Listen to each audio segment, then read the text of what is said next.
When carving, you're going to encounter a range of different sizes of timber that's going to need to be secured to your work surface firmly before you can start carving it. Now, if you've got a good quality workbench, it might be fitted with a little device like this. They're called bench dogs, and these work in unison with an end vise, and that's excellent for securing long panels of timber. Perfect. G-clamps. Very easy to use, and you just screw that to your workbench or your work surface. That holds your work nice and firmly. We've got something called a T-bar sash and a straight bar sash clamp. Now, the T-bar sash clamp can be fitted by screws to your bench top and a G-clamp at the other end. Excellent for holding awkward pieces of carving like this cabriole leg, for example. The straight bar sash, well, you can fix that in your vise, and again, for carvings, when you're carving turnings, it's fantastic because you can rotate the turning within the sash clamp. Now, these bits of kit here are fantastic, very versatile. They're called carver's clamps, and here's a good selection, 2 different brands.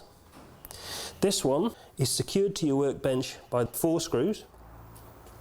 This product is secured to your workbench with this clamping system, but both of them have a plate which can be easily manoeuvred by adjusting one lever. Now, when your carving work is secured to that plate by means of screws, it's an incredibly secure but versatile clamping system, particularly effective for something that you've got to move around quite a lot, like this candlestick base, for example. Now, this piece of equipment is called a carver's support. It's a pretty hefty piece of kit. It's timber construction, and it's mounted to your workbench by a big bolt that goes through your workbench, and it's locked off by this big locking nut here. Now, if we undo this, it allows the support to rotate left to right, and I've mounted mine off-centre on my workbench because this gives me the flexibility to rotate it to this side. So if I'm working on some really long pieces of carving, well, I've got the opportunity to have the carving falling lower than the height of my bench.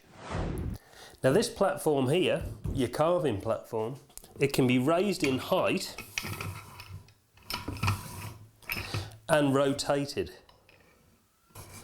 by adjusting these locking nuts on the back here.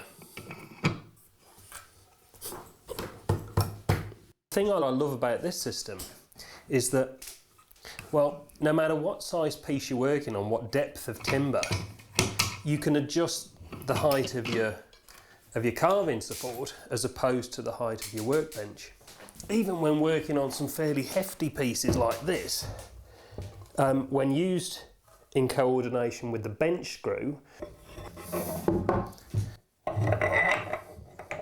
well, this system can hold some fairly hefty pieces of timber.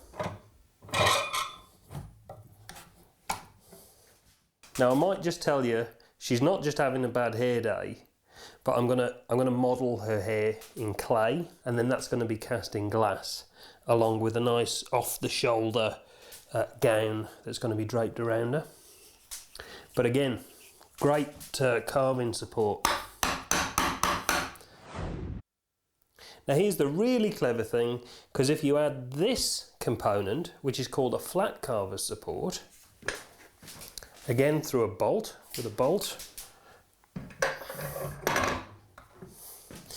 then you've got a seriously effective bit of clamping equipment. Here is a pattern that I've cast in plaster. It's from a church that I'm helping to restore, and well, apart from the fact I've just broken it, this is the timber component, obviously, that I'm working towards. To help me carve this, all I've done, I've just simply screwed it to a larger board, and that board can then be held nice and easily in your carving support. Or, if you don't have one of these, well, you could just G-cramp that to your workbench. Now, if your carving is actually within a panel,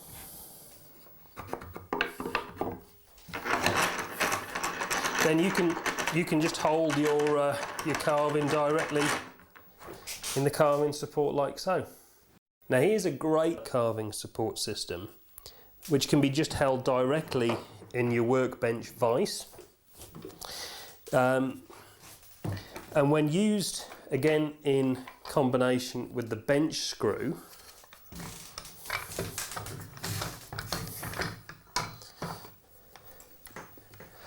well, that can produce a really, again, versatile clamping system for smaller pieces. Now this little flower here is called a patra, and the patra started out life as a small circular blank like this. So to secure that to your work surface, first of all, you need to make sure that it's got a really clean and flat back surface. Once you've done that, then you need to score it, and you can either use a marking knife or your skew chisel. So create a crisscross pattern on the back, and then put a light coating of candle wax on the back of the carving. You can use any sort of glue. I usually use a PVA, but if you're in a hurry, you could even use a 2-part filler. This is a car body filler, and that holds it just as effectively. Now once glued to your board, well, you can go ahead and carve it.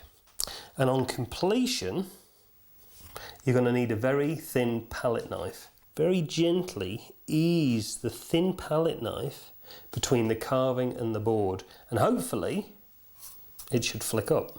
Now those score marks that you put on the back of the carving allowed the glue to have a fairly firm grip. However, the wax created a barrier between the two surfaces, which enabled it to be released on completion.